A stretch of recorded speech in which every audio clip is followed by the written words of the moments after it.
Hi, Dawn Lewis here with a brand new video. It's a Copic colouring companion video.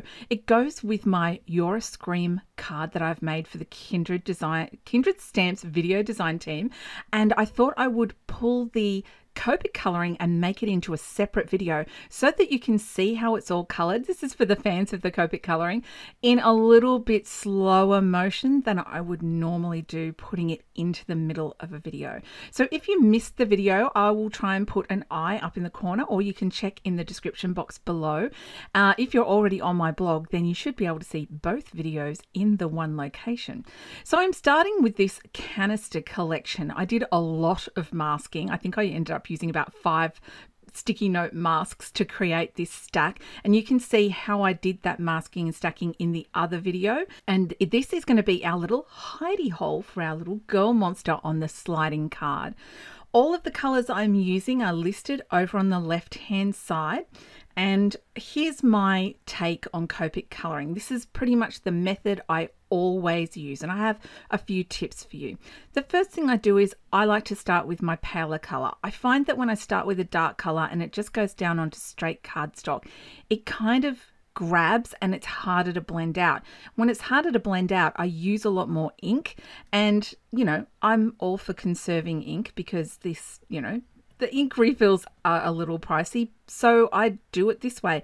I'll put down my palest color first, and then I will build up my shadow. So I pretty much just figure out where do I want that highlight to be, and because these are round canisters, we kind of want that strip of highlight bouncing off the very roundest part at the front. At least that's what I'm going for here. So I'm using 4 different shades of yellow, and if you don't have the Sandy Allnock hex chart and you are hardcore into Copic colouring, why don't you have that? It's a game changer. It'll help you put colours together that you never even thought about putting together before. I know it certainly did for me. So I think by now it looks like I am up to my Y18, and this is just for the darkest of shadows. And if you look, you might have thought that the shading was enough, but when I throw in that just darker color, it really lifts it. And then I go back and blend it all out. So I color in the same spot, but as the colors get darker, I just color less of it, less and less and less. Now, it's because of this that you will find that when you have your markers and you find they need re-inking, it's your pale colors that will need re-inking first, because you use them to cover more of the area and you use them for blending things out.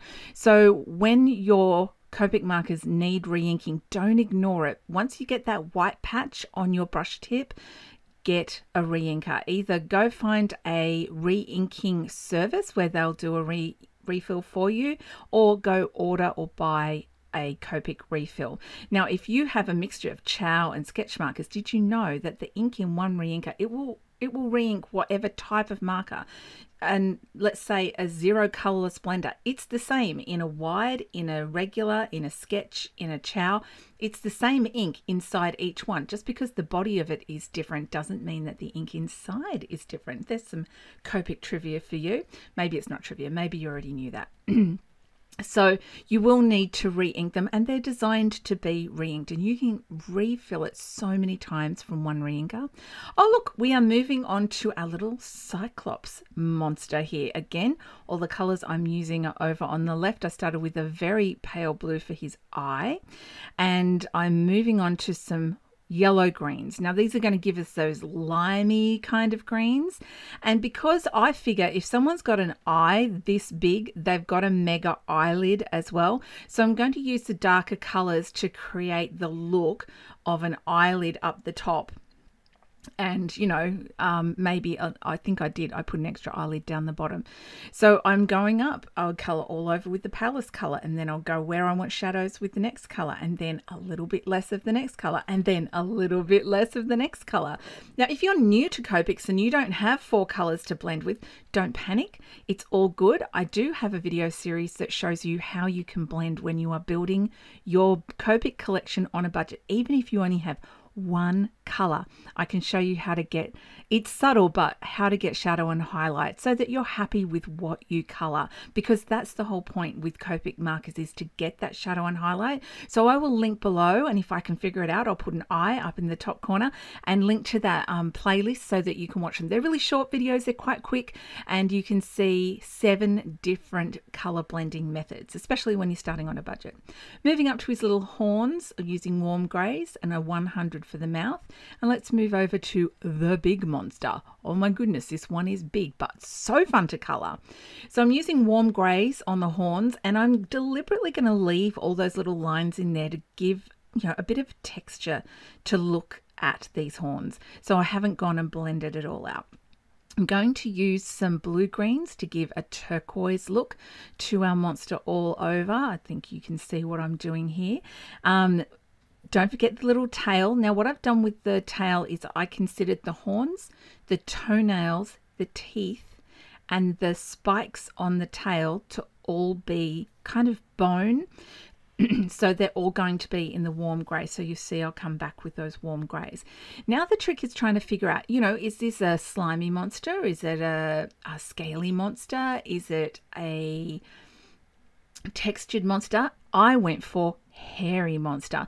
So again, I love to do these flick kind of lines when I'm blending, and there's a few reasons for this. Now in this case, we're giving the illusion of hair, and lots of it, but also when you do a flick line when you're blending, and this is the second tip that I mentioned before I had to, I promise I was planning to get around to it. So my second tip is, if you do these lines with a flick at the end, and it's not a solid line, it's as you flick, you kind of send it along and then up towards the end. You lift it up from the page and you get a fine line at the end.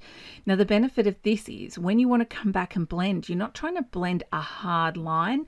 You've got lots of kind of little fingers of color, fringe of color, if you will, and you can then go ahead and blend it out a lot easier. But I'm not going to blend it in this case because I want to give the illusion of this one being a hairy monster. Now I know traditionally, yes, this guy would be hairy and the Cyclops would be kind of scaly, but honestly you can color these any way you like. Now I would love to know in the description box below, leave me a comment, not in the description box, leave me a comment below. Let me know. Like, I'm coloring this with Copic markers, and I know on my last Copic coloring video there were a few who said they would like to see me color with watercolor pencils, distress inks, and regular color pencils. Hit me below with your vote. Tell me what medium would you like me to use next instead of Copic markers. I have on offer for you 4 different mediums, actually maybe 5 different mediums. Would you like me to color with Prismacolor pencils? And honestly, any color pencils will do. I just happen to own Prismacolors. Would you like to see watercolor pencils? Would you like to see watercolor markers? I have the Zig Clean Color Real Brush markers. Would you like to see, what was I going to do? Distress inks, number 4, or number 5, would you like me to paint a stamp? Oh yes, I said it. I totally said it. Would you like me to paint a stamp? I love painting stamps. Digital stamps are great because you can kind of blow them up to whatever size. But I'm totally up for painting a regular stamp and maybe giving you some new ideas on what you can do. So hit me up with your favorite option there. What would you like me to color with next? And I will go with the most popular vote, absolutely, for sure. So if you've got something you're thinking, man, I'd like to color this particular stamp, but I've got watercolor pencils, or I've only got distress inks, or whatever you've got, let me know in the comment section below. And you know, let's make this happen for sure. The next video I've got going up is already loaded, and it is Copic, but the one after that, I'm wide open. I'm absolutely wide open. You tell me what you want to see.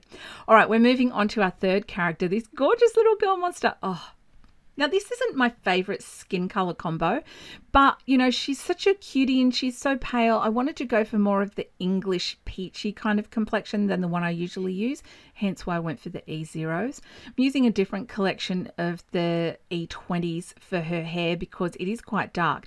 So, you know, I'm thinking she's quite short. The light's going to be hitting her fairly high up, but she's got that bouncy fringe.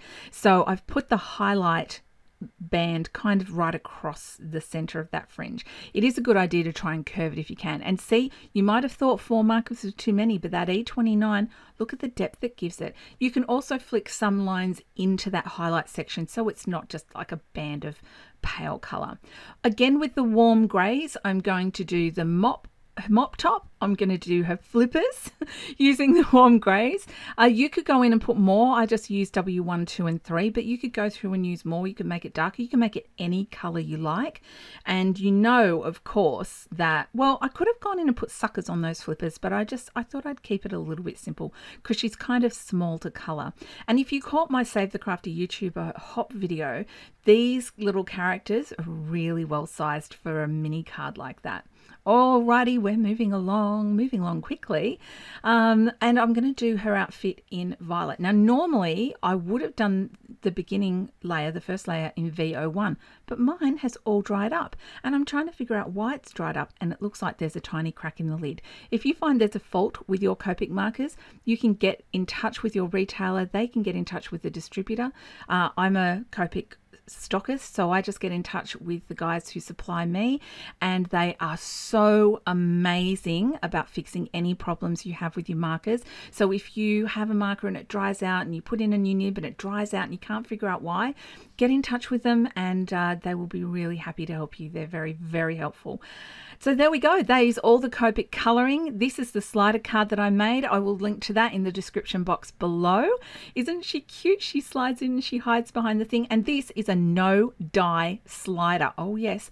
And I show you how to make the custom background as well. I do hope you enjoyed this Copic colouring companion video. Don't forget to let me know in the comments below what medium would you like me to colour with in my next project that I am about to make. Hit me up, let me know. I do hope that you have a very crafty day. Check out the other video and I will see you next time. Bye for now.